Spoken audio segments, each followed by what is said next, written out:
को साकार करने के लिए सबसे जरूरी है सही कोच का होना। चुनिए आयुष दर्पण डिजिटल को और करे अपनी क्लिनिकल आयुर्वेद सीखने का सपना साकार।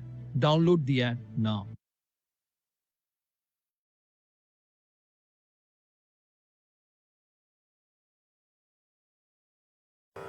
नमामि धन्वन्तरिमादिदेवं सुरासुरैः वन्दितपादपद्मं लोके जरामृत्युनाशं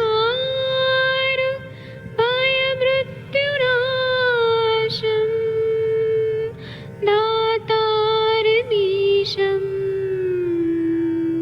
विविधौषधीनां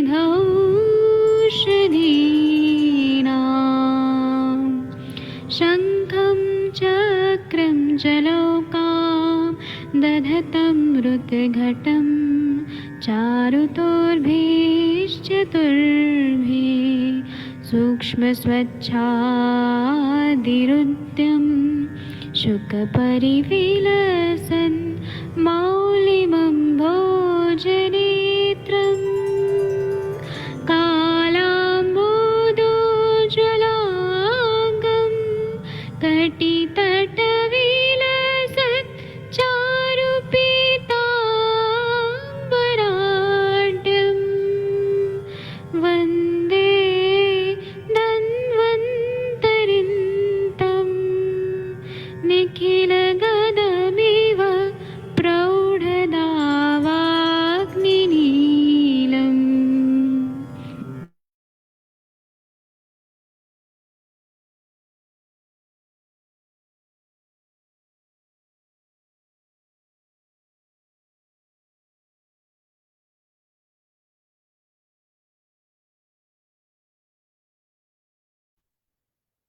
प्रणाम सभी लोगों को। मैं वैद्य अरविंद पाठक आप सभी लोग का स्वागत करता हूं। आज हम लोग मेल इनफर्टिलिटी का जो भाग है वो हम लोग पढ़ने वाले हैं। आप सबके सब भारत के सर्वश्रेष्ठ चिकित्सक लोग हैं। मुझे बस 1 मिनट का टाइम दीजिए कि मैं यहाँ पे को होस्ट बनाने का जो सेटिंग है वो कर दूं। और आप सबके सब भारत के श्रेष्ठ चिकित्सक लोग हैं। जो लोग डॉक्टर नहीं हैं और जो लोग यहाँ पे घुसपैठिया करने की फिराक में आ गए हैं, कृपया उनसे रिक्वेस्ट है कि वो अपना सम्मान रखते हुए यहाँ से हट जाएं। मैं नहीं तो मैं हटाऊंगा तो वो ज्यादा बुरा लगेगा। और ग्रुप में भी मैं लिख देता हूँ कि जो लोग नॉन मेडिकल लोग हैं वो लोग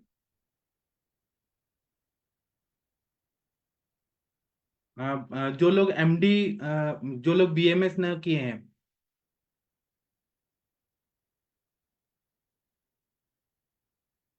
1 मिनट रुक जाइए।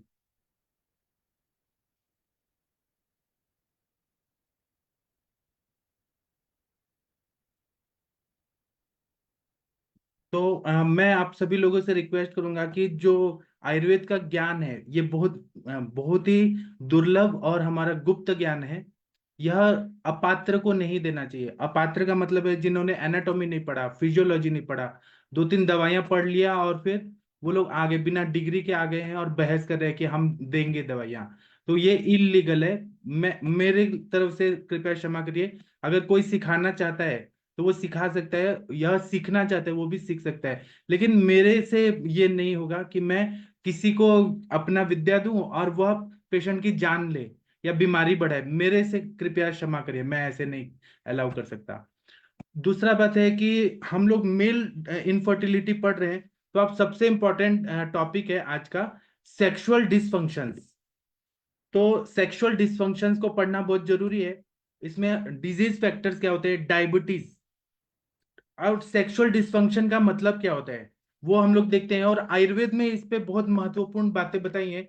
हम चरक संहिता पढ़ते हैं तो उसमें बोला है क्लैब्यता, नपुंसकता और क्लैब्य के टाइप्स भी बताए हैं। इसको हम आज के व्यू में वही शब्द को इंग्लिश भाषा में या नॉर्मल भाषा में समझने का कोशिश करते हैं।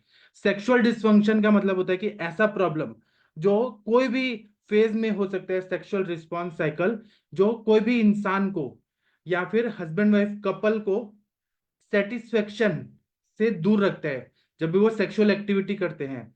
तो उनको सेटिस्फाई नहीं होता है जो भी वो एक्टिविटी कर रहे हैं। और उसमें 4 फेजेस होते हैं।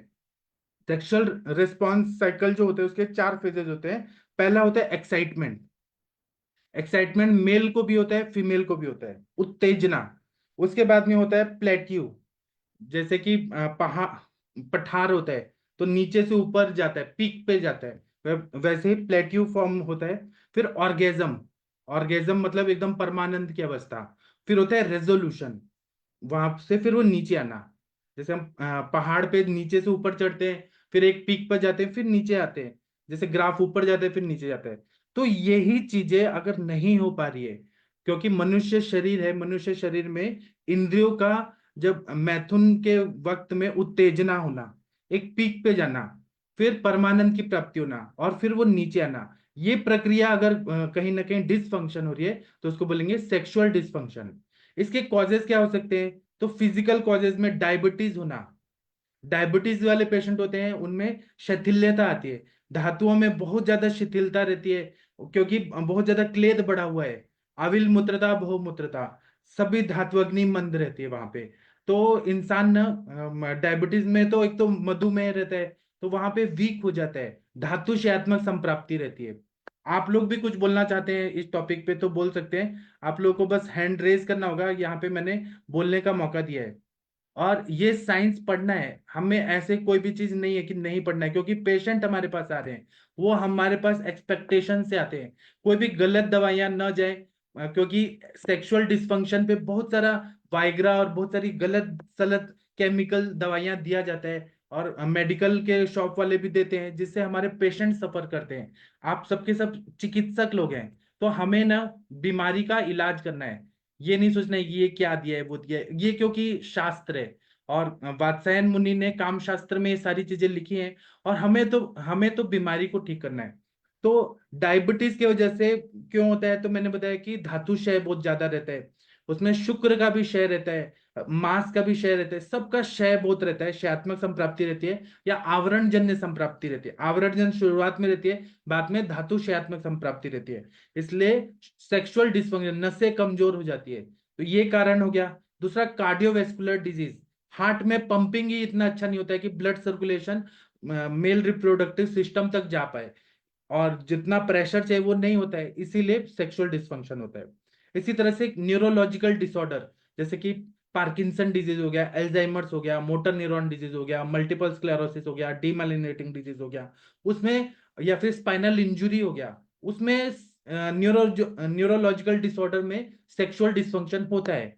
या फिर या तो शुक्र निकल जाता है। मेरे पास कुछ पेशेंट आए थे जिनको मस्कुलर डिस्ट्रोफी था, मसल्स में डिस्ट्रोफी था, उनका शुक्र अपने आप निकल जाता था, क्योंकि उनको कुछ कंट्रोल ही नहीं था। कुछ मोटर न्यूरॉन डिजीज के आए थे, उनका भी शुक्र अपने आप जब हो जाता था निकल जाता था, क्योंकि कंट्रोल पावर चला गया, सेंसरी नर्व मोटर नर्व का फंक्शन ही नहीं हो पा रहा था। तो ये न्यूरोलॉजिकल डिसऑर्डर होता है।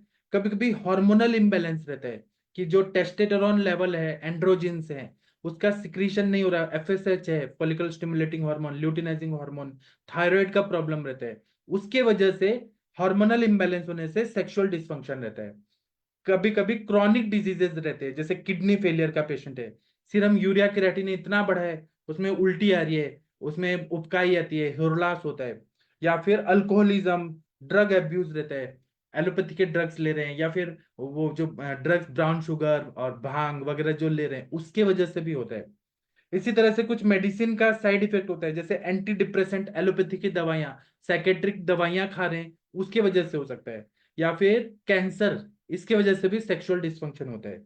तो हमें हेतु निकालना है। आज हेतु पे बार बार क्वेश्चन पूछा जा रहा था। हेतु का मतलब ये होता है कि वो बीमारी क्यों हुआ, वो कॉज जब तक हम नहीं निकालेंगे, हम चिकित्सा किसका कर रहे हैं, केवल ऐसे मेडिसिन का हम पूरा ये भर रहे हैं, तो उससे नहीं होगा, हमें हेतु निकालना है।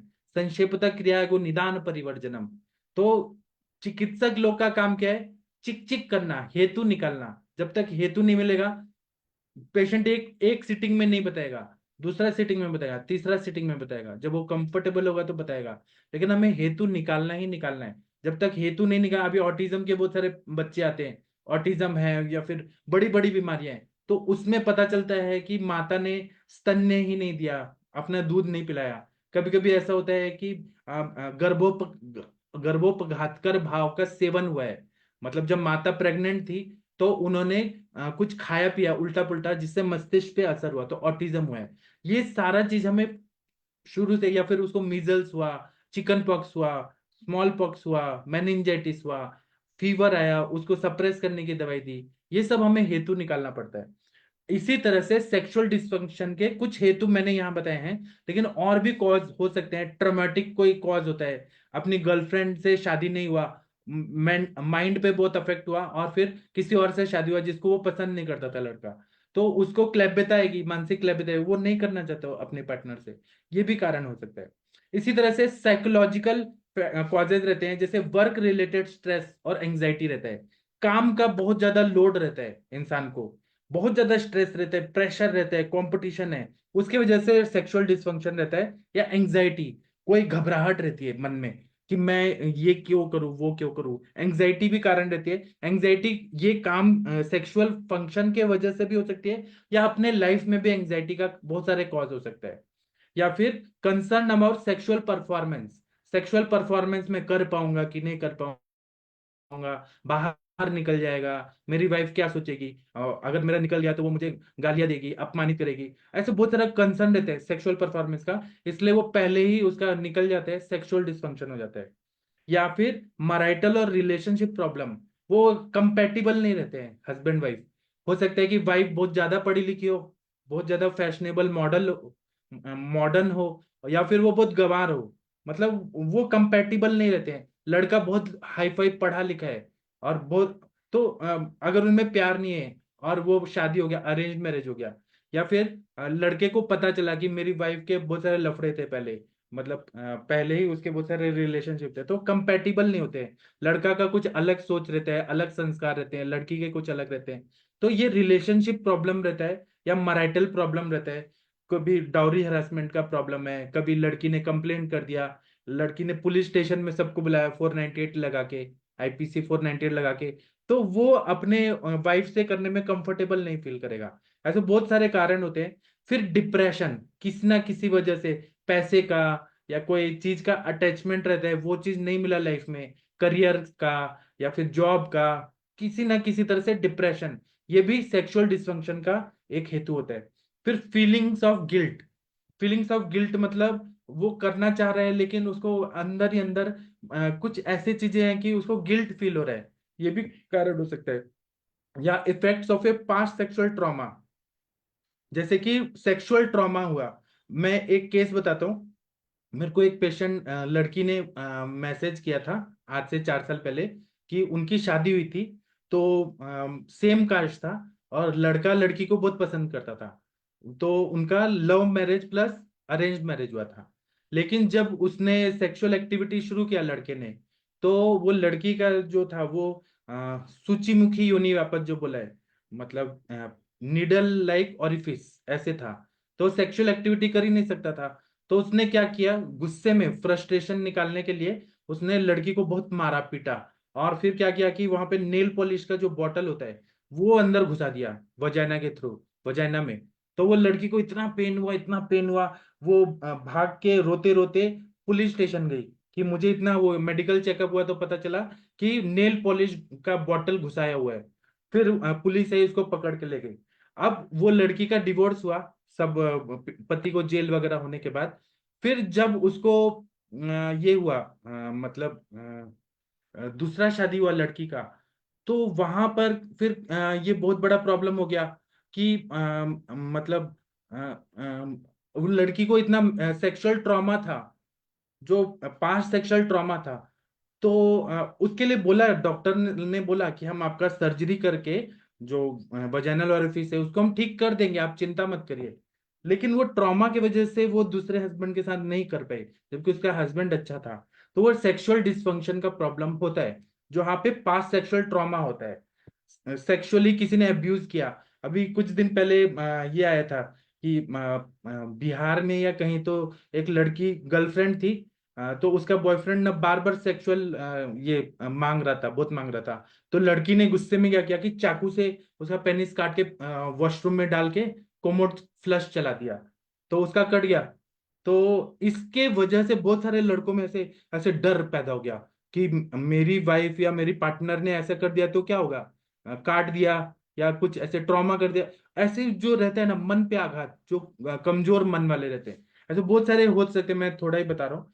इसी तरह से पुरुषों में इजैकुलेशन डिसऑर्डर्स रहते हैं, उसके वजह से सेक्सुअल डिस्फंक्शन रहता है। अब ये इजैकुलेशन डिसऑर्डर्स पे हम बात करेंगे।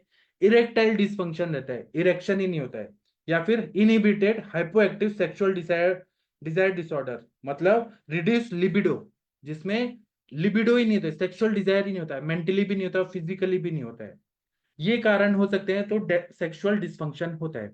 दूसरा क्या है कि इन्वायरमेंटल फैक्टर्स होते हैं, बिस्फेनॉल ए, ये अगर हवा में है, वातावरण में है। पॉलीक्लोरिनेटेड बाइफिनाइल, ये पानी में या हवा में है। फिर फाइटोस्ट्रोजेंस है, हैवी मेटल्स है, खाने में, पीने में, पानी में, ये सब है। तो इसका इफेक्ट होता है सेक्सुअल डिस्फंक्शन में। या साइकोजेनिक फैक्टर्स होते हैं, लाइफस्टाइल फैक्टर्स होते हैं, ओबेसिटी, मोटा इंसान कर ही नहीं पाता, सेक्सुअली वो वीक हो जाता है। आयुर्वेद में चरक संहिता में अष्टोनिंदते में बोला है जवोपरोध, मतलब वो सेक्सुअल एक्टिविटी कर ही नहीं सकता, मोटा इतना होता है कि मेद का लेयर पूरा अंदर ही अंदर जमा होता है, कर नहीं पाता। या स्मोकिंग जो बहुत ज्यादा करते हैं, अल्कोहल बहुत ज्यादा पीते हैं, उनको फैटी लीवर रहता है और उनको ये सारी विकृतियां रहती है। या फिर ड्रग फैक्टर, जैसे एंटी डिप्रेसेंट ड्रग्स ले रहे हैं, कार्डियोवेस्कुलर ड्रग्स ले रहे हैं, एंटी बैक्टीरियल ड्रग्स ले रहे हैं, एंटी कोलिनर्जिक ड्रग्स ले रहे हैं, इसके वजह से भी ये प्रॉब्लम हो सकती है। इसके बाद अभी आता है हमारा सबसे इंपॉर्टेंट, यही चीज है, वही को बताया कि लो ग्रेड क्रॉनिक इन्फ्लेमेशन है, हार्मोनल एबनॉर्मलिटीज है, एंडोथेलियल डिसफंक्शन है, प्रोलॉन्ग्ड हाइपरग्लाइसीमिया है, मतलब शुगर लेवल हमेशा ज्यादा रहता है, HbA1c ज्यादा रहता है, डायबिटिक रिलेटेड न्यूरोपैथी है, डायबिटीज की वजह से नर्व जो है वो बहुत वीक हो गए, न्यूरोपैथी है, साइकोलॉजिकल इशू है, बॉडी कॉम्पोजिशन ऐसा है कि वो नहीं कर पा रहे, शरीर जो है बहुत हीट है, जैसे पित्त प्रकृति है। मेरे पास एक पेशेंट आया था, वो बहुत ज्यादा नींबू खाता था, अचार बहुत ज्यादा खट्टा खाता था, तो उसका शुक्राणुओं का क्षय बहुत ज्यादा हो गया था। तो इसके वजह से भी बहुत ज्यादा तकलीफ था उसको। उसी तरह से हार्मोनल एबनॉर्मलिटीज, टेस्टोस्टेरोन लेवल जो था वो लो था, वो करना चाहता था लेकिन हो ही नहीं पाता था। क्रॉनिक इन्फ्लेमेशन इंटेस्टाइन में होता है। या फिर अभी मेरे पास एक पेशेंट आए, मतलब जो एक्सपीरियंस है वो मैं बता रहा हूँ। एक मेरे पास मुंबई से आज पेशेंट है, उनको क्या तकलीफ है कि ऊर्ध्ववात की तकलीफ है। 20 साल से वो आयुर्वेदिक दवाइयां कर रहे हैं, एलोपैथी का एंजाइम्स ले रहे हैं, होम्योपैथी का ले रहे हैं। उनको क्या दवाइयां दिया गया, तो एंजाइम्स, आयुर्वेद के परपटिकल, स्वर्णकल्प, स्वर्ण सुषेकर रस, ये वो, किसी ने लेकिन स्नेहन चिकित्सा नहीं किया आज तक। पेट साफ नहीं होता है, कॉन्स्टिपेशन होता है, तो पानी का एनिमा ले लो। नेचुरोपैथी में गए, 90 डेज में एक डॉक्टर जी ने उनको केवल तक्र पे रखा, तक्र पे रखा और बोले कि कोई कुछ खाना नहीं खाना है। वेट कम हुआ, 90 डेज के बाद, 3 महीने के बाद उनको भूख लगने लगा। लेकिन इतने 20 साल का जो उन्होंने जर्नी किया, उसमें किसी ने भी घी नहीं खिलाया उनको, उनको तेल का बस्ती नहीं दिया, और इतनी ऊर्ध्वात की तकलीफ है। मेरे पास वो 1.5 घंटा थे आज, 1.5 घंटा में केवल और केवल गैस निकल रहा था, मतलब इतना गैस निकल रहा था जैसे वो अंदर से कुछ तो वो निकल रहे। और वो बोले कि गैस निकलने के बाद मुझे पेट ऐसे लगता है कि लूज हो गया, और थोड़ी देर के बाद फिर गैस भर गया पेट में। तो उनका ये एक मानना है कि उनको अल्सरेशन है, पूरा डिओडिनल, जो गैस्ट्रो इंटेस्टिनल ट्रैक्ट है वहां पे इतने मल्टीपल अल्सरेशन है, और उनको इलियोसिकल जंक्शन में अल्सरेशन है, गैस्ट्राइटिस है, जो मॉडर्न डायग्नोसिस कोलोनोस्कोपी से किया है। और फिर उनको पेप्टिक अल्सर है, डिओडिनल अल्सर है, मतलब दुनिया भर की बीमारियां पूरा पेट में है, संग्रहणी, घटी यंत्र, और कामला के भी हिस्ट्री है, फीवर भी हुआ है। किसी ने भी स्नेहन का कॉन्सेप्ट ही नहीं, किसी ने भी नहीं किया। और मुंबई के जो बड़े बड़े नामवन डॉक्टर हैं, उन्होंने कहा कि हम इलाज कर रहे हैं लेकिन आप ठीक नहीं होंगे, आपका इलाज नहीं, असाध्य है। लेकिन मैंने उनको ट्रीटमेंट दिया, लेकिन मेरे ट्रीटमेंट में भी डर लग रहा है उनको कि आप कर पाएंगे कि नहीं। मैंने कहा कोई बात नहीं, आपको लेना है तो लीजिए, नहीं लेना है मत लीजिए। तो उनको ये भी देखा कि एंटी डिप्रेसेंट साइकेट्रिक दवाइयां भी गई हैं उनके बॉडी में। तो मैंने उनको कहा मैं 7 दिन का दवाई दूंगा, अगर आपको अच्छा लगा, उसमें घी लेना है, मात्रा बस्ती लेना है, नस्य लेना है, दीपन पाचन दवाइयां भी मैंने दिया। और वो दीपन पाचन होने के बाद वो बस्ती शुरू करना है। अगर आपको विश्वास हो तब आप कंटिन्यू करिए, नहीं तो मत करिए, मैंने क्लियरली बोल दिया। तो ऐसे पेशेंट रहते हैं जहां पे स्नेहन की कमी रहती है। मज्जा का काम क्या है? स्नेहन करना, स्नेह की कमी होना। ये सेक्सुअल डिस्फंक्शन में भी ये कारण है आजकल, कि लोग घी नहीं खा रहे हैं, और जो बॉन्डिंग रहती है हस्बैंड वाइफ की, वो बॉन्डिंग नहीं है, स्नेह नहीं है, वो भी सेक्सुअल डिस्फंक्शन का कारण होता है। इसी तरह से इसमें आपको थोड़ा सा अलग दिखेगा, endothelial dysfunction, hormonal pathway, haemodynamic factors, neurogenic factors, psychological factors. और दूसरा, हमें सेक्सुअल हिस्ट्री निकालना है, मेडिकल हिस्ट्री निकालना है, साइकोलॉजिकल हिस्ट्री निकालना है। फिर फोकस फिजिकल एग्जामिनेशन भी करना है, कि स्मॉल टेस्टिकल है क्या, या फिर उसका पेनिस टेढ़ा मेढ़ा है क्या, या फिर मतलब वहां पे हाइड्रोसिल है क्या, या वहां पे इंफ्लेमेशन है क्या। ये भी फिजिकल एग्जामिनेशन भी करना है। स्मॉल पेनिस है क्या, इरेक्शन का प्रॉब्लम है क्या, ये सब चीजें हमें देखना है। सब चीज देख के लैब टेस्ट, सीमेन एनालिसिस वगैरह करना है। उसी तरह से फाइंडिंग्स डू नॉट क्या है, प्रिक्लॉड ट्रीटमेंट। अगर हमें कुछ पता नहीं चल रहा है तो हमें इवेल्युएशन और करना पड़ेगा। उसमें टेस्टिकुलर बायोप्सी कराते हैं, डॉपलर टेस्ट कराते हैं, बहुत सारे टेस्ट होते हैं, वो मैं बाद में बताऊंगा। और हाँ, अब इसमें ऐसा भी होता है कि मेल फीमेल में अगर देखें, सेक्सुअल डिसफंक्शन है तो डिजायर डिसऑर्डर्स, उसको इच्छा ही नहीं हो रही है, ना हस्बैंड को हो रही है ना वाइफ को हो रही है। दूसरा, hyper active sexual desire, sexual aversion disorder, arousal disorder, erectile dysfunction. Female में फीमेल सेक्सुअल अराउजल डिसऑर्डर, अगर फीमेल को अराउजल नहीं हो रहा है तो हस्बैंड को अलाउ नहीं करेगी, तो उसको भी फिर क्लैब्यता आता है पुरुष में, अगर वाइफ सपोर्ट नहीं करिए तो। फिर ऑर्गेजम डिसऑर्डर है तो प्री मैच्योर इजैकुलेशन हो सकता है, जल्दी निकल जाएगा, उसको ऑर्गेजम तक वो जा ही नहीं पा रहा है। या अनऑर्गेजमिया, मतलब वहां तक वो जा ही नहीं पा रहा है। सेक्सुअल पेन डिसऑर्डर भी होता है, डिस्पेरोनिया, पुरुष को या स्त्री को पेन हो रहा है, जो भी एक्टिविटी करे पेन बहुत ज्यादा रहा है, सूजन आ जा रही है, हस्बैंड को भी आ रही है स्वेलिंग और वाइफ को भी। या वेजिनिज्मस, इसमें क्या होता है, वजाइना बहुत सिकुड़ जाता है बहुत ज्यादा, वहां पे रुक्ष गुण बढ़ जाता है, मसल्स पूरा टाइट हो जाते हैं, पेन होता है उसके वजह से भी, और बहुत सीवियर पेन होता है। ये भी कारण हो सकते हैं। तो सेक्सुअल डिस्फंक्शन और थायराइड डिजीज भी हो सकता है, जैसे कि मेन को इजैकुलेशन इश्यूज होते हैं, इरेक्टाइल डिस्फंक्शन ईडी होता है, decline in sex drive, fatigue, depression, थक भी जाता है इंसान। या वुमेन में पेनफुल सेक्स होता है, hypoactive sexual desire disorder, SSDD, ऐसे भी हो सकता है। प्री मैच्योर इजैकुलेशन अगर हो रहा है तो पहले तो हमें मसल्स देखना होगा। एनल स्फिंक्टर ऐसा होता है, gluteus maximum muscle, levator ani, ये उसको पूरा होल्ड करके रखते हैं एनएस को। फिर बल्बो स्पाइनो स्पॉन्जिनियोसस मसल, ये कहाँ होते हैं आप लोग देखिए, इशियो कैवर्नोसस मसल, ट्रांसवर्स पेरिनियल मसल्स, ये बहुत एक्टिव अगर हो गए तो ऐसा हो सकता है। तो अभी हम आगे बढ़ते हैं। तो हमें जब ऐसे कंडीशन वाले पेशेंट आ रहे हैं तो इसमें हमें क्या देखना है, ब्लड टेस्ट करना है। ब्लड टेस्ट क्यों करना है, कि हमें हार्मोनल लेवल्स देखना है, हार्मोन्स उसमें बहुत ज्यादा इम्बैलेंस्ड है क्या, वो हमें देखना है। दूसरा, वेस्कुलर असेसमेंट। वेस्कुलर असेसमेंट में क्या करते हैं, कि ब्लड फ्लो पेनिस में कैसा हो रहा है, ठीक है, उसके बहुत सारे जांच करने के तरीके हैं, आजकल मॉडर्न टेक्नोलॉजी आ गया है।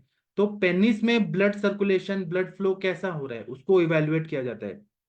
Blockage in the blood vessel supplying blood to penis में भी कंट्रीब्यूटिंग टू इरेक्टाइल डिसफंक्शन, मतलब पेनिस तक वो ब्लड सर्कुलेशन हो ही नहीं पा रहा है, ये भी कारण इरेक्टाइल डिसफंक्शन का हो सकता है। इसी तरह से सेंसरी टेस्टिंग होती है, जिसमें particularly useful in evaluating the effects of diabetic neuropathy.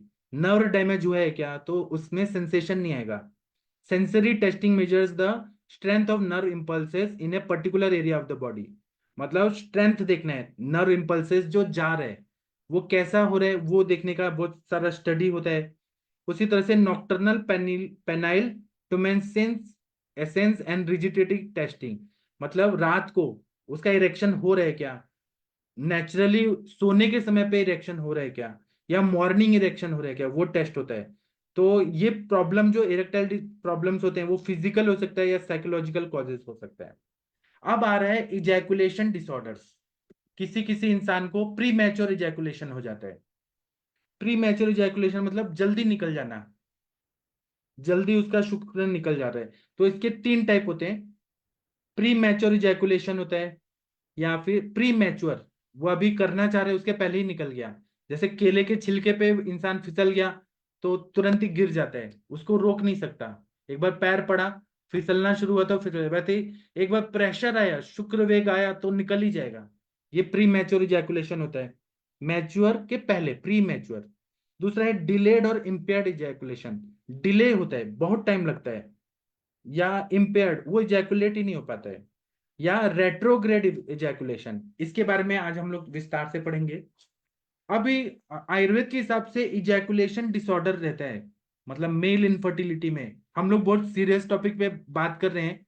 केवल वृक्ष दवाइयां देने से नहीं होगा। वृक्ष दवाइयां आपने दिया सपोज, जैसे कि आपने शुक्रवल्लभ रस दिया, सिद्ध मकर ध्वज दिया, आपने कौंचा पाक दिया, मुसली दिया, तो उसका शुक्र बढ़ेगा। या उड़ीद दिया खाने को, उसका मतलब शुक्र बढ़ेगा, लेकिन निकलेगा भी, स्खलन भी जल्दी होगा।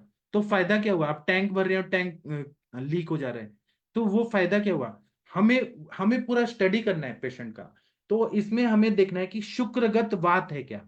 शुक्रगत वात होता है तो उसका कारण क्या है वो हमें देखना पड़ता है।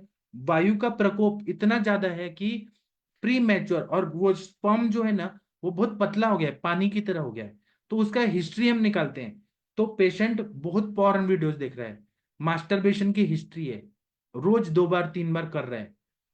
फिर उसको लड़कियों का मन में ख्याल आते ही शुक्र निकल जा रहा है, लड़कियों की बातें उसके दिमाग में ज्यादा रहती है।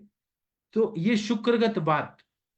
पहले तो वेगान न धारित न उदीरित, वेगों को धारण भी नहीं करना है, उदीरण भी नहीं करना है, ऐसा हमारे शास्त्रकार बोलते हैं। लेकिन वो उदीरण कर रहा है, वो चीजें देख देख के निकाल रहा है, निकाल रहा है, निकाल रहा है। इसके वजह से शुक्रगत बात, ये एक पैथोलॉजिकल संप्राप्ति ऐसी मिलती है हमें। तो हेतु पे पूरा ध्यान देना है। दूसरा, और पेशेंट हमको नहीं बताएगा, वो बोलेगा मैं तो नहीं करता हूँ, कोई ऐसे एक्सेप्ट नहीं करता है, लेकिन उसको कॉन्फिडेंस में लेना है कि हम आपकी चिकित्सा करेंगे, है ना। और फिर इसमें फिर कभी कभी क्या होता है कि इजैकुलेशन जो रहता है वो होता ही नहीं है, इतना उसका लूज पड़ जाता है, उसका जो लिंग है ना लूज पड़ जाता है, इरेक्ट भी नहीं होता है। और कभी कभी तो थोड़ा सा इरेक्शन हुआ, 1% इरेक्शन में भी शुक्र निकल रहा है। कभी कभी यूरिन पास करे तब भी निकल रहा है, मल त्याग कर रहा है तब भी निकल रहा है, बस में जा रहा है किसी लड़की से टच हो गया वहीं पर भी निकल जाएगा। ऐसे बहुत डेंजरस कंडीशन होती है। और बहुत ऐसे परेशान लोग रहते हैं कि ये क्या हो रहा है, मेंटली बहुत स्ट्रेस में रहते हैं। कभी कभी स्ट्रेस इतना रहता है कि वो निकल ही जाता है, इतने कुछ बातें रहती है, वो निकल जाता है, रोज रोज निकलता है, रोज रोज निकलता है। तो ये प्रॉब्लम रहती है।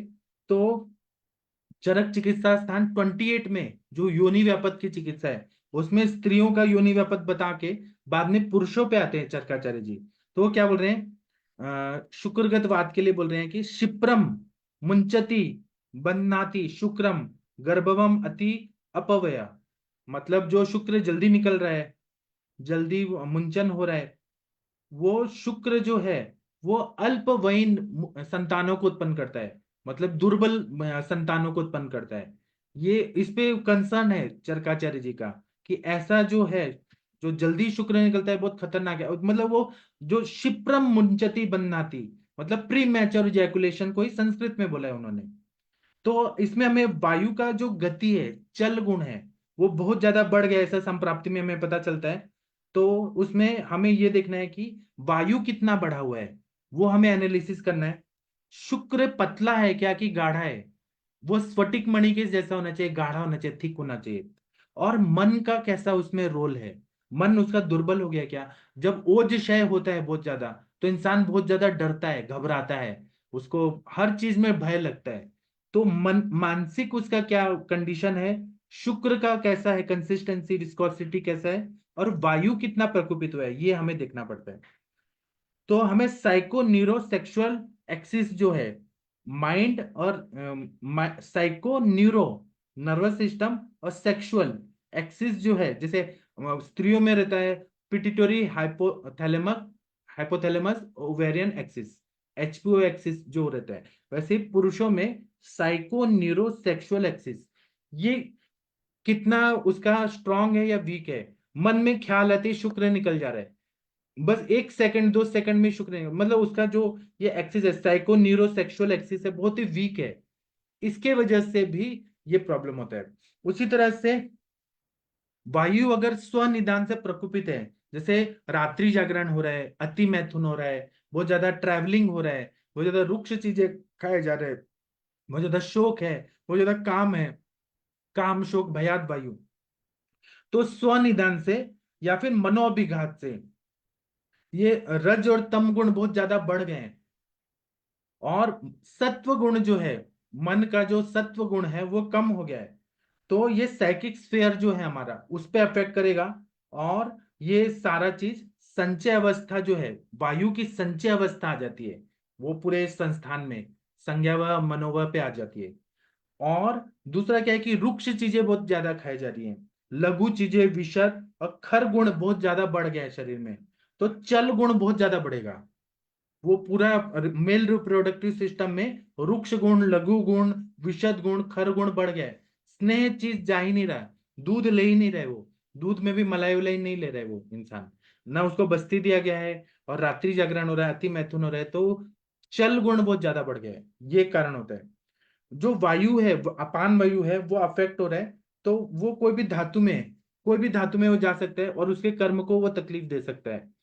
और ये जो वायु है, ये शुक्र में भी हो सकता है, मज्जा में भी हो सकता है, अस्थि में भी हो सकता है। वो वहां से आके यहाँ पे मेल रिप्रोडक्टिव सिस्टम में आके तकलीफ दे सकता है। जब वायु जो है ये शुक्र स्थान में आता है, तो दोष दूष्य समूर्छना होती है, और इसको हम लोग शुक्रगत वायु ऐसे बोलते हैं। तो इसके वजह से शुक्र जो क्वालिटी में भी और क्वांटिटी में भी कम होने लगता है। और इसके वजह से शुक्र व स्त्रोतस की दृष्टि होती है। शुक्र व स्त्रोतस की दृष्टि अति प्रवृत्ति, संग और विमार्गमन ऐसे हो सकती है।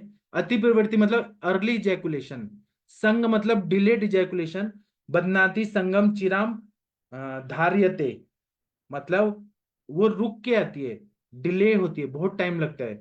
शुक्र निकालने का कोशिश करें, इरेक्शन आ रहा है लेकिन शुक्र नहीं निकल रहा, आधा आधा घंटा लग जा रहा है, तब वो शुक्र थोड़ा सा निकलता है।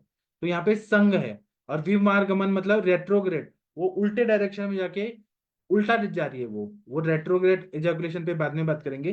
तो हमें ये देखना है कि हमें क्वालिटी ऑफ धातु और वायु को शमन करना है, मतलब शुक्र को भी बढ़ाना है और वायु की भी चिकित्सा करनी है। केवल वृक्ष दवाइयां दे के नहीं होगा, वायु की जब तक चिकित्सा नहीं होगी नहीं होगा। अभी जैसे कि फॉर एग्जाम्पल, किसी को अगर बहुत ज्यादा हैवी मेंसेस आ रहे हैं, आपने वहां पे स्तंभन करने का दवाई दिया, जैसे कि आपने हैवी मेंसेस, रक्त प्रदर है और उसमें आपने बोलबद रस दे दिया, या फिर आपने प्रद्रांतक लौह दे दिया, कुटजा रिश दे दिया, नाग केसर चूर्ण दे दिया, प्रवाल पंचामृत दे दिया, लोधरासव दे दिया, तो वहां पे वो स्तंभन तो होगा, लेकिन वायु तो प्रकोपित है ना, तो उतना अच्छा रिजल्ट नहीं आएगा। वहां पे फिर हमें परमानेंट करना है तो मात्रा बस्ती देना ही पड़ता है। वैसे ही यहाँ पर भी वायु को शमन करना है तो वात शामक द्रव्य और बस्ती, अभ्यंग, और मन पे भी काम करने के लिए उसकी परिचर्या अच्छा करना है, उसको कहीं और दूर लेके जाना है, उसका माइंड डाइवर्ट करना है, ऐसी सब चिकित्सा करना पड़ता है। अभी आप लोग कुछ बोलिए, फिर मैं प्री मैच्योर इजैकुलेशन पे बताऊंगा। इस टॉपिक पे किसी को कुछ बोलना है? अभय सर कुछ बोलना चाहते हैं कि सुनना चाहते हैं? गंगवार सर आप कुछ बोलना चाहते हैं? महेंद्र सर कुछ बोलना चाहते हैं? बोलिए। शशि मैम कुछ बोलना चाहती हैं? कंचन मैम कुछ बोलना चाहती हैं? बोल सकते हैं आप लोग।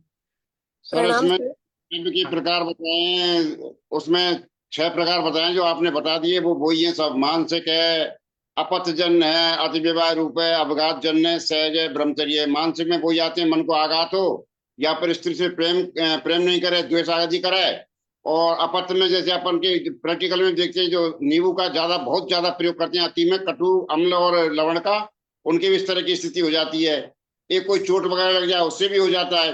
कहीं कहीं सहज भी हो सकता है, जो जन्म से ही होते हैं। और कई लोग ऐसे होते हैं जैसे वो ब्रह्मचर्य का पालन करते हैं, किसी गलती से उनका हो जाता है, उससे उससे भी उनके फिर इरेक्टल डिस्फंक्शन हो जाता है। तो इसमें इस तरह से करते हैं। और अपन का जो चरक में बताया है और सुश्रुत में बताया है, इसको 6 तरह के जो इनके रोग वो होते हैं शुक्र में रोग, वाता, पित्ता, श्लेष्मा, कुणपगंधी, और ये सन्नपातिक भी होता है। और इस तरह इनको मैं कुछ को साध्य बताया, कुछ को असाध्य बताया। मूत पुरुष गंध वाला, इनको असाध्य बताया, तो इस तरह से इनके अलग अलग अपन वैसे भी इसको पहचान सकते हैं। और मॉडर्न के हिसाब से देखें तो मॉडर्न के हिसाब से आपने सब कुछ डिटेल बता दिया, तो उसके हिसाब से अपन इसको देख सकते हैं और आगे इसका ट्रीटमेंट कर सकते हैं। जी चलिए, thank you sir. Kanchan ma'am, आप कुछ बोलना चाह रही हैं, बताइए। प्रणाम सर। जी मैम, बताइए। तो सेकंड डे है, बहुत अच्छा, आज भी बहुत ही अच्छा लगा। और हेतुओं पे आप जो बोल रहे हैं ना, बिल्कुल वैसे ही हेतु मिलते हैं सब। जैसे कि डिप्रेशन में हो तो उसे भी होता है कि सेक्स करने की इच्छा नहीं होती, वहां पे भी इनफर्टिलिटी दिखती है। या फिर करने की भी इच्छा हो रही है तो वो जो पास्ट ट्रॉमा जो उसका होता है तो उसको परेशान करता है। ये भी मैंने देखा है कि जैसे कि दिल टूट गया है, दूसरी लड़के के साथ शादी हुई है तो वहां पे भी इनफर्टिलिटी दिखती है। और हमें ये जरूर पूछना चाहिए कि एक्चुअली इनफर्टिलिटी है क्यों। मतलब ये हम तो सब रिपोर्ट्स के आधार पे देखते हैं, बहुत बार ऐसे भी होता है कि रिपोर्ट सब नॉर्मल है, दोनों साइड की रिपोर्ट नॉर्मल है, फिर भी इनफर्टिलिटी दिख रही है, मतलब बच्चा ही नहीं हो रहा है। तो ये भी हमें पूछना चाहिए कि सच में दोनों में सेक्स हो रहा है या नहीं हो रहा है। मुझे अभी भी एक पेशेंट याद है जो कि मर्चेंट नेवी में काम करता था, और वो आए थे मेरे पास शादी होके 2 साल के बाद। और उनका एक ही कंप्लेंट था, हमें बच्चा नहीं हो रहा। तो मैंने तो सब हिस्ट्री ली, फिर बाद में मुझे ऐसे जस्ट लगा कि मैं कुछ पूछ, मतलब एक हम ऑक्यूपेशन भी पूछना चाहिए कि आप क्या करते हो, क्या काम करते हो। तो मैंने जस्ट पूछा तो उन्होंने बोला 6 महीना लैंड पे रहना है, 6 महीना सी में रहना है। तो मैंने वही बात पकड़ के उनको समझाया कि देखो कैसे है ना, कि आप अगर साथ में ही नहीं रह रहे हो तो भी हो सकता है कि इनफर्टिलिटी दिखे, हो सकता है कि कोई भी प्रॉब्लम ना हो पर दोनों का कांटेक्ट ही नहीं हो रहा है तो यहाँ पे भी इनफर्टिलिटी दिखेगी। मतलब ये भी हेतु होता है। बहुत बार ऐसे भी देखा है कि सेक्स करने के बाद जो सीमेन है वो पूरी तरीके से फीमेल के बॉडी में अंदर जाता ही नहीं है। बहुत बार क्या करती है, फीमेल उठ जाती है, वॉश आउट कर लेती है तुरंत, तो भी यहाँ पे इनफर्टिलिटी प्रॉब्लम दिखता है, क्योंकि उसको लगता है गंदा लग रहा है, तुरंत जाके वॉश आउट कर देती है। तो बहुत बार ऐसे भी फीमेल्स को समझाना पड़ता है कि आप एटलीस्ट 15 to 20 मिनट्स बेड पे लेटे रहो करके। ये भी हेतु दिखता है। टोबैको च्यूइंग का हेतु दिखता है, सिगरेट स्मोकिंग का हेतु दिखता है। और बहुत बार जैसे बचपन में एक हस्तमैथुन करने की आदत होती है मेल में, तो उनमें भी ये दिखता है कि शादी के बाद उनकी जो मांसपेशियां है वो काफी कमजोर हो गई, तो वो भी वहां पे भी सेक्स नहीं कर पाते हैं। तो और डायबिटिक पेशेंट में तो अर्ली एज में बहुत बार मैंने देखा है कि 28 एज में अभी डायबिटीज आ रहा है, तो उनमें तो तभी से ही मेल इनफर्टिलिटी स्टार्ट हो जाता है, इरेक्शन ही नहीं होता है बहुत सारे मेल का। और बहुत बार ऐसे होता है कि कोई भी प्रॉब्लम नहीं, सीमेन भी बहुत अच्छे से आ रहा है, क्वांटिटी अच्छी है, अभी क्वालिटी तो समझो जब एनालिसिस करते हैं तभी पता चलती है। पर उनका कहना होता है कि नहीं, क्वांटिटी भी अच्छी है, ये भी सब सब सही है, पर फिर भी बच्चा नहीं हो रहा है। तो हमें यहाँ पे भी देखना पड़ता है कि उनका इजर्कुलेशन टाइम कितना है, क्योंकि बहुत कम हो जाता है बहुत सारे लोगों का, तो मतलब 2 मिनट के बाद मतलब वो सेटिस्फाई नहीं कर पाते उनकी फीमेल को, तो ये भी कारण मिलता है। बहुत अच्छा, आपने तो बिल्कुल सभी पॉइंट्स कवर कर लिए, पर एक्चुअल में मैंने इतने सारे तो देखे ही है सर कि ये मुझे हेतु मिले हैं अभी तक के। जी सर। जी, हम इस पे और विस्तार से बात करेंगे। चरक संहिता में विमान स्थान में 5वां अध्याय में 27 नंबर का श्लोक है। इसमें क्या बोला है? अकाल योनि गमनात् निग्रहादधि मैथुनात् शुक्रवाहिनी दुष्यंती शस्त्र शाराग्निभिः तथा। मतलब अकाल योनि गमन, जैसे कि अभी पेपर में आ जाएगा कि किसी ने ना गाय के बछड़ी से कर लिया मैथुन, कितना गंदा है। अब कुत्ते से कर लेते हैं, पेड़ से करते हैं, मतलब कुछ भी चीज जो ये टॉयज से करते हैं। ये शुक्र व स्त्रोतस की दुष्टि का कारण बताया। शुक्र वेग का विधारण करना, प्रेशर आ रहा है शुक्र का, लेकिन उसको रोक लिया, तो वो प्रेशर आने ही क्यों दे रहे हैं, वहां पे सोचना ही क्यों है। दूसरा है अति मैथुन करना, इससे भी शुक्र व स्त्रोतस की दुष्टि होती है। शस्त्र शार अग्नि कृमि, कृमि में कीड़े पड़ जा रहे हैं शरीर में, उससे उपघात होना, यह शुक्र व स्त्रोतस की मुख्य दुष्टि का हेतु है। उसी तरह से शुक्र व स्त्रोतस की दृष्टि से पूरा शुक्र व स्त्रोतस की दृष्टि से शुक्र दोष का, सॉरी, शुक्र दोष जो है, जैसे कि मैंने कल बताया था कि शुक्र निकाल के देखिए कि शुक्र वायु से दूषित हुआ है, पित्त से हुआ है, कफ से हुआ है, वो देखना है। शुक्र धातु की दृष्टि है तो स्त्रोतस को दूषित करेगा। फिर फिरंग और उपदंश जैसे व्याधियां हैं, और या फिर किसी और का अन्य योनि दोष है उसके साथ संभोग करें तो शुक्र व स्त्रोतस की दृष्टि होती है। अब आते हैं प्री मैचर इजैकुलेशन पे। मैं आप लोगों को पूरा डिटेल में पढ़ा रहा हूं, ये आप लोग को सारा कॉन्सेप्ट दिमाग में रहना है। तब आप दृश्य दवाइयां देना चाहते हैं कि वात का शमन करके चिकित्सा करना चाहिए, वो आप डिसाइड करिए। मैं आप लोग को एक गाइडलाइन दे रहा हूँ। प्री मैच्योर इजैकुलेशन का मतलब होता है कि इसमें रिकरेंट इजैकुलेशन होता है मिनिमम स्टिमुलेशन में। मिनिमम स्टिमुलेशन का मतलब क्या होता है? पूरा स्टिमुलेट नहीं हो रहा है लेकिन वो निकल जा रहा है, और रिकरेंट इजैकुलेशन है, परसिस्टेंट इजैकुलेशन हो रहा है। वो पेनिट्रेशन का टाइम भी नहीं ले रहा है, उस टाइम भी निकल जा रहा है, या फिर शॉर्टली आफ्टर पेनिट्रेशन अगर वो अपनी वाइफ के साथ कर रहा है, या फिर हस्त मैथुन कर रहे हैं तो हस्त मैथुन कर हस्त हाथ लगाने की भी जरूरत नहीं, वो सोचते सोचते निकल जा रहा है। ये होता है प्री मैच्योर इजैकुलेशन। दूसरा क्या है कि इसके कॉजेज क्या होते हैं? तो कुछ नॉन साइकोलॉजिकल कॉजेज होते हैं, कुछ साइकोलॉजिकल कॉजेज होते हैं। प्री मैच्योर इजैकुलेशन जो होता है उसमें injury to sympathetic nervous system, जैसे कि surgery for abdominal aortic aneurysm, मतलब जो हमारा हार्ट है उसमें एओर्टा रहता है, उसका एन्यूरिज्म हो गया है ना। तो ऐसे एओर्टा हार्ट में रहता है, वो नीचे आता है एब्डोमिनल, उसके भाग जो आ रहे हैं उसमें एन्यूरिज्म हो गया है, उसका सर्जरी कराया। तो सर्जरी कराने से नर्वस सिस्टम में अफेक्ट आ रहा है, ब्लड सप्लाई नहीं हो रही है, तो वहां इंजुरी हो जाती है, और या फिर एन्यूरिज्म है। या फिर पेल्विक फ्रैक्चर, कोई रोड एक्सीडेंट हो गया या गिर गया, चोट लग गया, उसके वजह से प्री मैच्योर इजैकुलेशन होता है। या प्रोस्टेट का हाइपरट्रॉफी हो गया, या प्रोस्टेटाइटिस हो गया, या यूरेथ्राइटिस हो गया, डायबिटीज हो गया, या अर्थेरोस्क्लेरोसिस हो गया, हार्ट में भी हो सकता है या कोई भी रक्तवाहिनी में हो सकता है, नीचे भी हो सकता है। अर्थेरोस्क्लेरोटिक चेंजेस आ गए रक्तवाहिनियों में, उसकी वजह से ब्लड सर्कुलेशन नहीं हो रहा है। या फिर कार्डियोवास्कुलर डिजीज हो गया, लोकल जेनिटो यूरिनरी डिजीज हो गया, लोकल सेंसरी इंपेयरमेंट हो गया। फिर पॉलीसाइथीमिया, मतलब जिसमें एचबी लेवल बहुत ज्यादा बढ़ रहा है, मतलब जितना चाहिए 12 से 16 तक चाहिए, पुरुषों में 14 to 18 तक चाहिए एचबी लेवल, लेकिन इसमें 24, 25, 50 तक जाता है। अति रक्त की वृद्धि हो रही है, ये एक बीमारी होता है। या पॉलीन्यूराइटिस, हर नर्व में इंफ्लेमेशन है। या फिर एबनॉर्मल हार्मोनल लेवल्स, या abnormal levels of brain chemicals called neurotransmitters, ये बहुत एबनॉर्मल है। उसी तरह से साइकोलॉजिकल कॉजेज होते हैं, उसमें इरेक्टाइल डिसफंक्शन, जो पुरुष बहुत एंग्शियस होते हैं इरेक्शन को मेंटेन रखने में या इरेक्शन को पाने में, तो उनको इरेक्शन ही नहीं होता है, मतलब, और वो सेक्सुअल इंटरकोर्स के पहले ही उनका मतलब या तो निकल जाता है या वो कुछ होता ही नहीं है। अभी देखिए मेल रिप्रोडक्टिव सिस्टम देखिए, इसमें टेस्टिकल्स होते हैं, ये सब आप लोगों ने 11th 12th में पढ़ा है। स्क्वाटम के अंदर वो रहता है। फिर एपिडिडाइमिस कैसा रहता है आप लोग को मालूम है, उसके ऊपर वास्ट डिफरेंस, ये मालूम है आपको। इजैकु फिर ये गोल घूम के आता है तो सेमिनल वेसिकल होता है। फिर प्रोस्टेट ग्लैंड होता है, उसका सिक्रीशन शुक्र में मिलता है। फिर है ejaculatory duct, urethra, vast difference. और फिर ब्लैडर कहाँ होता है, यूरेथ्रा कहाँ होता है, पेनिस, ये आप लोगों ने सब पढ़ा है, ठीक है। मेल्स में यूरिन पास करने का और स्पर्म निकलने का एक ही रास्ता होता है, स्त्रियों में अलग होता है। अब इसी को हम और आगे पढ़ेंगे। इरेक्टाइल डिसफंक्शन, अभी नॉर्मल जो है इरेक्शन वाला पेनिस होता है वो पूरा टाइट हो जाता है, इरेक्ट हो जाता है, उसमें पूरे ब्लड वेसल भर जाते हैं। कॉर्पस कैवर्नसम एक्सपांड्स विद ब्लड, उसमें पूरा ब्लड सप्लाई होता है, फुल एक्साइटमेंट में ये बढ़ जाता है, और रास्ता जो है वो शुक्र को निकलने के लिए इजी हो जाता है, शुक्र निकलता है।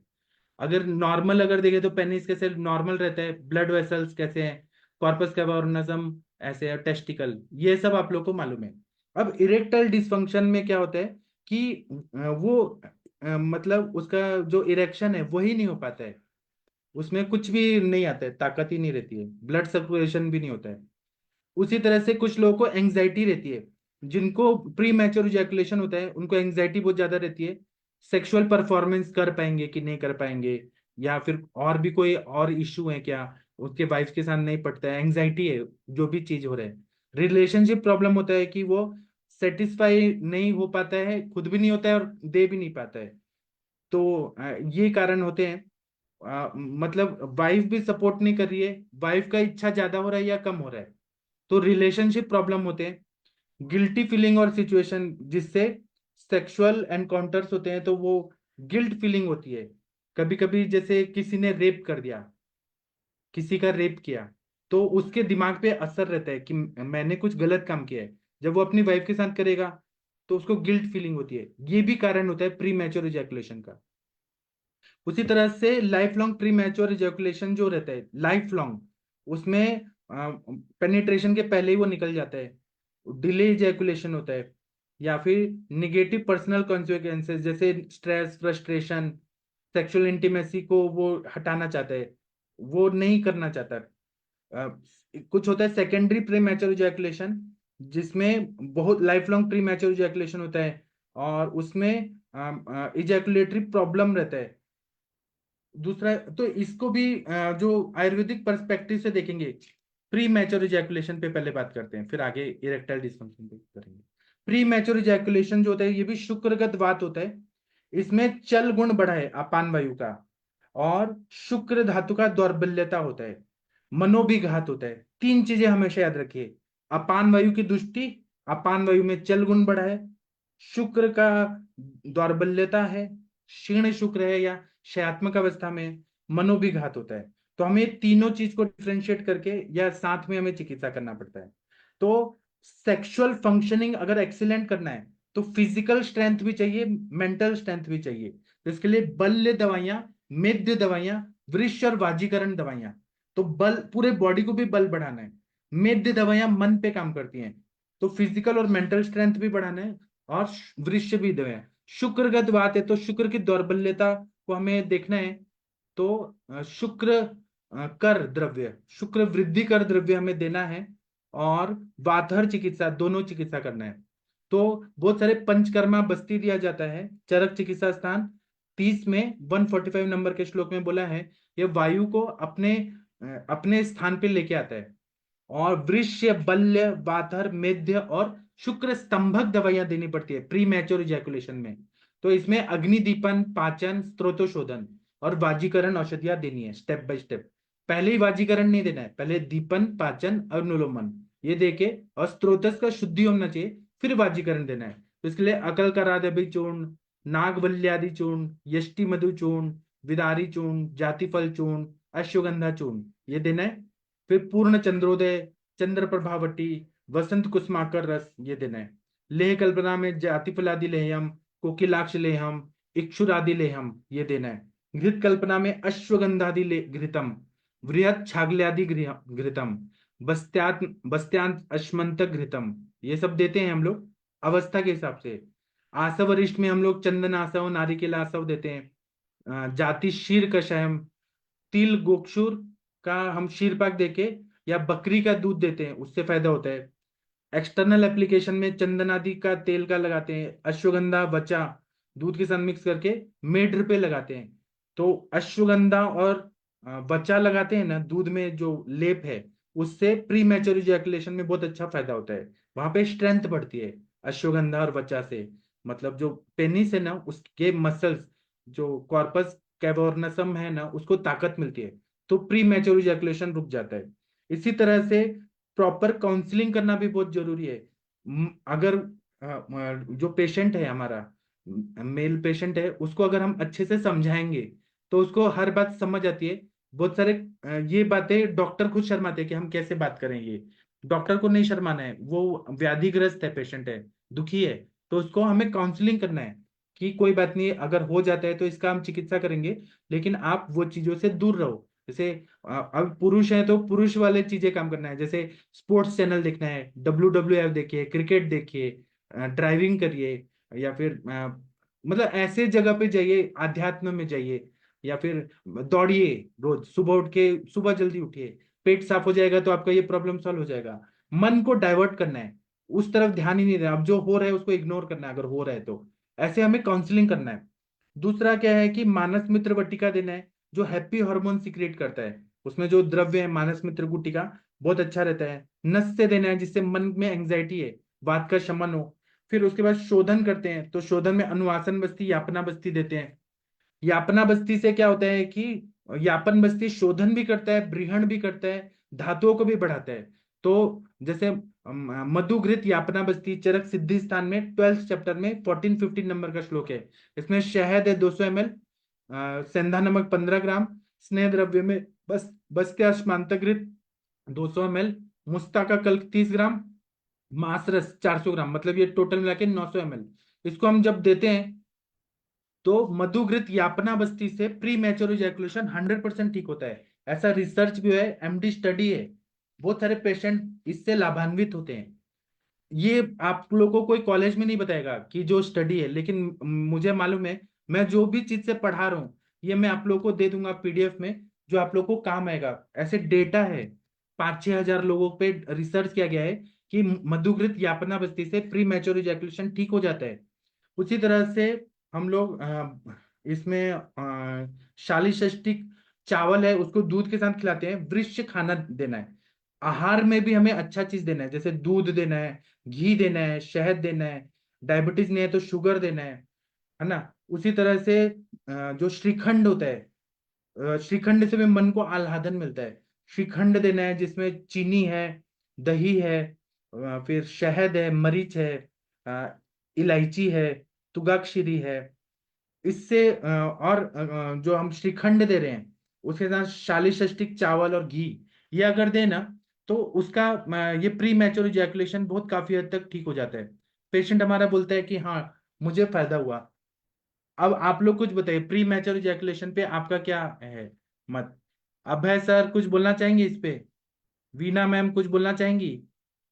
महेंद्र सर कुछ बोलना चाहेंगे आप? फिर मुझे अभी और भी बहुत सारी बातें करनी है। डिलेड और इम्पेयर्ड इजैकुलेशन, रेट्रोग्रेड इजैकुलेशन, फिर इरेक्टाइल डिसफंक्शन, नहीं तो एक एक टॉपिक हम कवर करेंगे रोज। अभी प्री मैच्योर इजैकुलेशन पे कुछ बोलना चाहते हैं? गंगवार सर आप कुछ बोलना चाहते हैं क्या? आप गणेश भोसले सर कुछ बोलना चाहते हैं? प्रदीप कुमार जी, वैद्य कंचन मैम आप कुछ दवाइयों का नाम बताना चाहेंगी इस टॉपिक पर? जी सर। हाँ इसमें मैं मोस्टली ना वसंत कुसुमाकर, मकर ध्वज, अभ्रक भस्म, मोती पिष्टी, रजत भस्म ये भी चलाती हूँ सर। और हाँ, शिलाजित रसायन है वो भी बहुत अच्छे से काम करता है। और हमारी पेटेंट जो दवाइयाँ है उसमें उसमें दो यौनामृतवटी आ रही है, एक शिलाजित, स्वर्ण शिलाजित आ रहा है, वो भी बहुत अच्छे से काम करता है। एक यौवन गोल्ड करके टैबलेट आता है वो भी हम चलाते हैं। और सर यहाँ पे हीरक भस्म भी बहुत बार पेशेंट में, जैसे इरेक्टाइल डिसफंक्शन के पेशेंट में वगैरह मैं चलाती हूँ, तो वहां पे बहुत अच्छा रिजल्ट आता है हीरक भस्म का।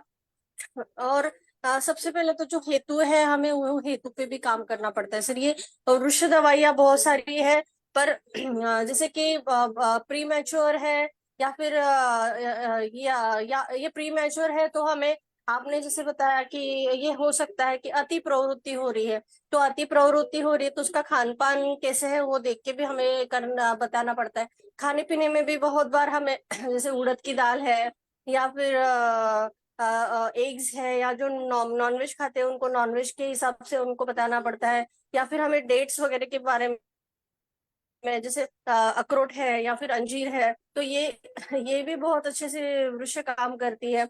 और जैसे अश्वगंधा चूर्ण, शतावरी चूर्ण, सफेद मूसली चूर्ण और क्रॉन्च बीज का पाउडर पूरा मिक्स करके आपने एक बार बताया था, उसमें हम हाँ हाफ क्वांटिटी में हम शुंठी पाउडर ऐड करके अगर पेशेंट को दे, तो मैंने एक पेशेंट में दिया था सर, बहुत ही बढ़िया रिजल्ट था उसका। उसकी स्पर्म काउंट काफी अच्छे से बढ़ गए थे। ये भी बहुत अच्छे से काम करता है, मतलब चारों चीजों को मिला दे और उसमें शुंठी पाउडर ऐड कर दे और उसको एक एक चम्मच दूध के साथ पिला दे तो बहुत अच्छे से काम करता है। और दूध हम एक अनुपान के हिसाब से दे सकते हैं, तो उसमें दूध भी एक वृक्ष ही है, तो हम मेडिसिन के साथ दूध का भी इस्तेमाल कर सकते हैं। आपने ये सब बताया, वृक्ष दवाइयां बताई, लेकिन स्तंभन के लिए क्या देती हैं? शुक्र स्तंभन करके मेडिसिन आती है, तो वो भी मैंने चलाई थी एक पेशेंट में, क्योंकि उसको नाइट फॉल हो रहा था बार बार, तो शुक्र स्तंभन में मैंने मोस्टली जायफल वगैरह देखा था, उसका कंटेंट जायफल था और बाकी बहुत सारी मेडिसिन थी उसमें उसके साथ। तो हाँ, मैं बहुत बार फिर जायफल को दूध के साथ भी पिला देती हूँ, तो वो भी उसको उसको मतलब हाँ, स्तंभन करना है। मतलब हमें जैसे कि बहुत बार पेशेंट को प्री मेच्योर हो रहा है या फिर नाइट फॉल की भी कंप्लेंट करता है, तो उसमें वो शुक्र स्तंभन वाली दवाइयाँ बहुत अच्छे से काम करती है। हाँ, सही बताया आपने। कषाय रसात्मक जैसे हरितकी वगैरह दिया, हरितकी अपान वायु को निकालेगा रोज का रोज, और कषाय रस से उसका स्तंभन करेगा, रोक देगा कुछ टाइम के लिए। जी सर। लॉन्ग टाइम के लिए नहीं देना है, लेकिन वो शुक्र स्तंभन गण है, उस पर मैं कल चर्चा करूंगा। शुक्र स्तंभन गण का बहुत ज्यादा इंपॉर्टेंट रोल रहता है। हमें पेशेंट का रक्षा करना है, इसलिए जो भी हम दवाइयां दे रहे हैं उससे अपान क्षेत्र पे भी काम करें, वायु का चल गुण पे भी काम कर रहे हैं। और जो प्री मैच्योर हो रहा है, जल्दी निकल रहा है और उसका थिकनेस बहुत कम है, पानी जैसा है। पेशेंट हमको कंप्लेन करता है कि शुक्र निकलता है तो पहले गाढ़ा आता था, अभी ऐसा निकलता है कि क्वांटिटी भी कम है, एकदम पानी की तरह निकल जा रहा है, फुर्र से निकल जा रहे हैं 2 सेकंड में। उस पे भी काम करना है। चलिए मैं और बताऊंगा। बाकी आप लोग कुछ बोलना चाहते हैं? वीना मैम, किसी को कुछ बोलना है तो बोलिए। आज का सेशन कैसा हुआ? आप लोगों को कुछ सीखने को मिला? आज का सेशन बहुत अच्छा हो गया है सर। इस तरह से विचार हम भी करते हैं मगर इतना डिटेल में नहीं सर। बहुत अच्छा। और आप क्या करते हैं, पूरा मॉडर्न का भी बोल के फिर आप आयुर्वेद आते हैं और उसका ब्रिज बहुत अच्छा बनाते हैं सर आप।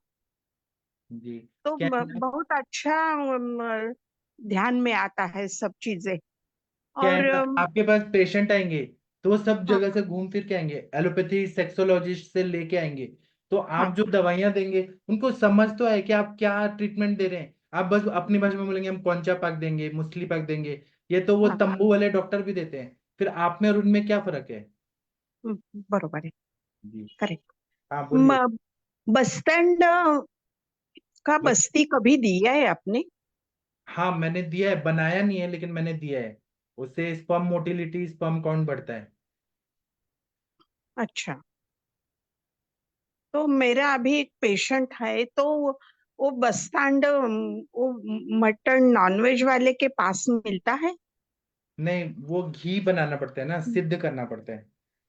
आप सिद्ध मगर कर सकती हैं क्या? हाँ बकरा जो होता है, बकरे का जो टेस्टिकल होता है, हाँ उसको सिद्ध करके बनाना पड़ता है वो। फिर जैसे सिद्धि करते हैं ना मांस, वैसे करके हाँ फिर वो घी में डाल के फिर पकाते हाँ। हैं ये सब। उसका सूप नहीं दिया तो चलेगा सर? सूप से होगा लेकिन उसका बस्ती ज्यादा फायदा करता है। अच्छा, घृत का उत्तर बस्ती बस्ती या ही मात्रा देना है। बस्ती, हाँ। अच्छा अच्छा। अच्छा, तो मेरे पास पेशेंट को बने बनाए मिलता है। ग्लव्स हाँ पहन के देने में क्या है, मेडिसिन तो है, देने में क्या है, मैं दे देता हूँ। आपको भी मैं हाँ, भेज दूंगा, दे दूंगा। अच्छा। वो सर कैसे? एक बस स्टैंड का ऐसा भी प्रयोग है ना, पिपलिया और हाँ सेंधव डाल के भी देते हैं। हाँ कौन हाँ सा तो भी बुक में मैंने पढ़ा है, अपना जो ग्रंथ ही है। मैं भी कल बताऊंगा, मेरे पास बहुत पुराना बुक है वो खाने के उसमें लिए भी। ना? हाँ, हम्म, खाने के लिए। खाने के तो लिए। मुस्लिम लोग खाते ही है ना, बकरे का अंडकोश खाते हैं वो। और उसमें पिपली चूर्ण और सेंधव देना है आपको। अच्छा, उससे क्या होता है कि वो दीपन पाचन करेगा और वो पचेगा, डाइजेस्ट होगा अच्छे से, इसलिए। इसीलिए दिया है, वैसा ही दिया है प्रयोग उन्होंने। मुस्लिम लोग के इतने सारे विवाह होते हैं तो उनमें इतनी ताकत रहती है, क्योंकि सामान्य वृद्धि सिद्धांत जो है, सामान्य से सामान्य की वृद्धि होती है। अगर वो शुक्र वाला स्त्रोतस का मूल स्थान खाएंगे तो उससे शुक्र बढ़ेगा ही। वृक्ष में अंडा भी है, मुर्गी का अंडा भी वृक्ष बताए। हम्म। हाँ। घृत का बस्ती देना या उत्तर बस्ती देना जांच रिजल्ट फास्ट करता है, ये बात। अच्छा। मतलब और अपान डाइजेस्ट challenge करता है। सूप दिया तो डाइजेस्ट हो जाएगा ना वो?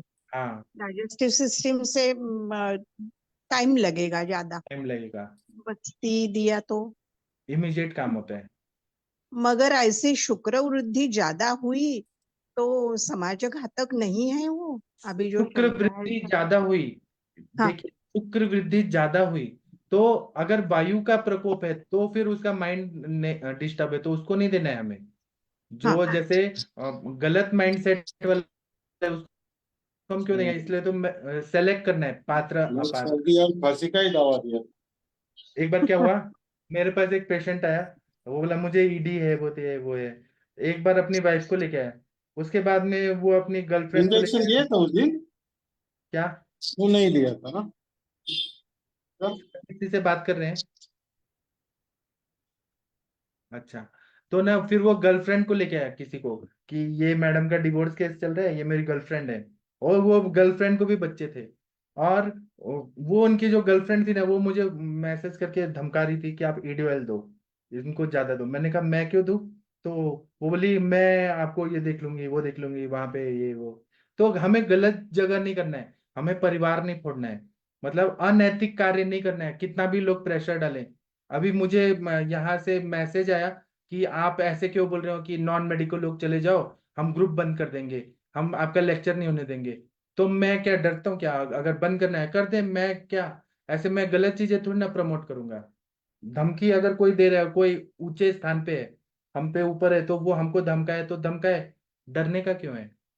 हाँ बोलिए वीना मैम। नहीं, बोलने का कुछ नहीं है। अपत्य के मतलब अपन संतान पैदा करने के लिए सारी प्रक्रिया बताई गई, और उसी के लिए अपन को करना चाहिए। यदि यदि संतान वाला है तो उसको इस तरह का करता है, उसको उसको वो दवाई देनी नहीं चाहिए, सीधा सा सिद्धांत है ये। हाँ, तो गलत संतान व्यभिचार नहीं होना चाहिए हमारे मेडिसिन। कोई काम नहीं करिए। हाँ, क्योंकि वो अगर पाप करेगा, वो गैंग रेप करेंगे वो लोग, हमारा मेडिसिन ले जाके सारा पाप आप पे आएगा। हमें वो चीज नहीं देना है, कुपात्र को मेडिसिन नहीं देना है। हम ये यहाँ जो भी सिद्धांत बात सर, करें समाज के कल्याण के लिए कर रहे हैं। इसको जी। बिल्कुल फिक्स सिद्धांत है ये। यदि किसी के संतान नहीं है तो ही उसको इस तरह की दवाई अपन को देनी है। यदि संतान वाला है तो उसको दवाई देनी नहीं, कुछ भी हो आगे बुझाने उसका काम जाने। हाँ, हमें पाप कर्म के लिए नहीं देना है। अपने पूरा चरक संहिता में बाजीकरण अध्याय में कहीं पर दिया है कि आप इसका मिसयूज, पहले ही लिखा है कि अच्छा संतान उत्पन्न करने के लिए अच्छे इंटेंशन से देना है चिकित्सा। हम आयुर्वेद का भी। हाँ बोलिए सर। मैथुन ही केवल संतान के लिए बताया है। जी, वो भी अपनी विवाह योग्य विवाह वाली पत्नी से, बस बस व्यभिचार करने के लिए नहीं बोला है। अब ये लोग आप पाप कर्म कर रहे हैं, उनका बुझाने, वो तो जानवर बन रहे हैं। जानवर भी नहीं है तो जानवर भी अपने आप में कंट्रोल है ये इस तरह का, तो फिर ये तो पाप हाँ, ही है। मुझे इतना बुरा लगा, मुझे मैसेज अभी आया कि आप ये लिख रहे हैं नॉन मेडिकल लोगों को आप नहीं सिखाएंगे, तो हम क्लोज रूम में करते हैं या आपका सेशन बंद करते हैं। मैंने कहा ठीक है सर, आप कर दीजिए। आपको अगर उनके बलबूता, मतलब मेरा कोई वैल्यू नहीं है, मैं इतना मेहनत से पढ़ाता हूँ, ये मेरा वैल्यू नहीं है, उनका वैल्यू ज्यादा है आपके लिए, तो आप बंद कर दीजिए। मैंने लिख दिया। अब उनकी इच्छा है, उनको कराना है आगे का सेशन तो ठीक है, नहीं कराना है तो सेशन बंद हो जाएगा आज के बाद।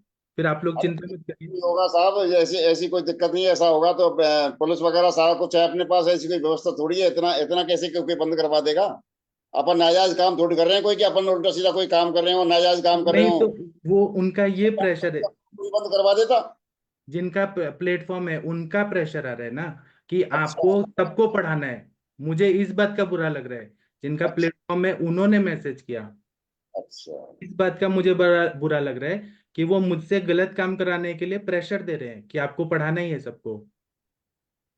और जो नॉन मेडिकल लोग है वो मुझे धमकी देगा कि आप वमन का द्रव्य बताओ हमें, तो मैं क्यों बताऊं? मैं नहीं बताऊंगा। अब सर वो इस समय प्लेटफॉर्म पर कहना ठीक नहीं होगा। वो आगे का स्थिति है, यदि इस तरह का कुछ होता है तो उसकी भी सब कुछ व्यवस्था है। हाँ ठीक है, तो ठीक है ना, मैं डरता नहीं हूँ। मैं बस बता रहा हूँ कि हो सकता है कि अभी के सेशन के बाद सेशन ना हो, तो आप लोग मुझे क्षमा करिएगा। मैं गलत काम कभी नहीं करूंगा, नॉन आप मेडिकल लोगों को मैं नहीं पढ़ाऊंगा। आप तनाव मत लो सर, सब टेक्निक आदमी अपने पास भी है। इस तरह का प्लेटफॉर्म अपन तैयार कर सकते हैं, ऐसी कोई बड़ी बात नहीं है ये। जी। की बात है, यदि इस तरह की स्थिति होती है तो हाँ। भाई गलत नॉन काम। मेडिको को क्यों सिखाना है ना, क्यों सिखाना है हाँ, और उनको? उनका बाजू लेके प्रेशर मुझ पे डालना है तो ये गलत बात है। सब पैसे के लिए चल रहा है सर ये। हाँ, तो फिर वो आयुर्वेद को बेचा जा रहा है गलत तरीके से। और नाड़ी परीक्षण के लिए और ये मर्म परीक्षण के लिए नॉन मेडिको पर्सन कितने रहते हैं? 80-80, 20-20 लोग रहते हैं। वो देखो ना, वो भी बाहर धंधा ही करते हैं ना। अब जो भी है, मुझे किसी पे कमेंट नहीं करना। मैं अपनी मर्यादा जानता हूँ कि मुझे ना नॉन मेडिको को नहीं सिखाना है। मेरे सेशन में ना है, अपना सेशन लेना, अपना सेशन में सिखाए, जो करना है करे, मेरे सेशन में नहीं आएंगे कोई। ठीक है सर, आपका सिद्धांत सही है और आप इसी पे रहो, कोई दिक्कत नहीं है। आगे किसी स्थिति होती है अभी तो अभी यहाँ अंजलि मैडम है, डॉक्टर अंजलि राघव मैडम है, ये बीएमएस है, ये अपनी है। मैं इनको डांटूंगा, प्यार से सिखाऊंगा मैं, क्योंकि ये बीएमएस है, इनका अधिकार है सीखने का। लेकिन जो चेक डिग्री करवा लेते लेने हैं, अब वो क्यों? आपके कर लेते, ध्यान दे, वो रिस्क ना दे। ठीक है, और कोई कुछ बोलना चाहते हैं? हरिहर सर कुछ बोलना चाहते हैं आप? जी सर, कोई पात्र हो उनको ही देना चाहिए, जो पात्र नहीं है उनको देने से क्या फायदा सर, उनका तो गलत यूज होगा। हाँ अगर या तो उनका दुर्ज्ञान होगा तो किसी को नुकसान कर देगा। हाँ, और अब जो भारत सरकार ने दिया है, एनसीएसएम बनाया है वहां पे डिग्री होल्डर को ही सिखाना चाहिए। तो उसी दिन सर मैंने आपको लिख के भी दिया था कि सर जो कुछ ये शस्त्र शास्त्र और पानी, उनको योग्य पात्र चाहिए, अगर योग्य पात्र नहीं हो तो वो नुकसान कर देता है। हाँ, मैं गलत सिखाऊंगा तो जगह डॉक्टर यूज को होता है सिखाऊंगा, तो मैं सिखाऊंगा तो डॉक्टर को ही सिखाऊंगा, ये मेरा सिद्धांत है।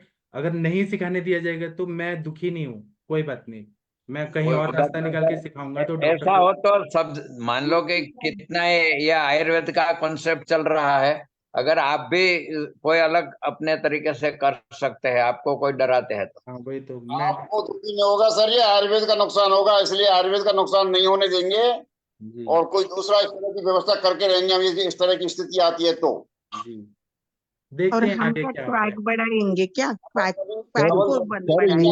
you are on the right way. और अलग से ग्रुप बना देंगे और जी, अलग से व्यवस्था कर देंगे सारी। देखते हैं सर, जो होगा मैं बताऊंगा, आप लोग चिंता मत करिए।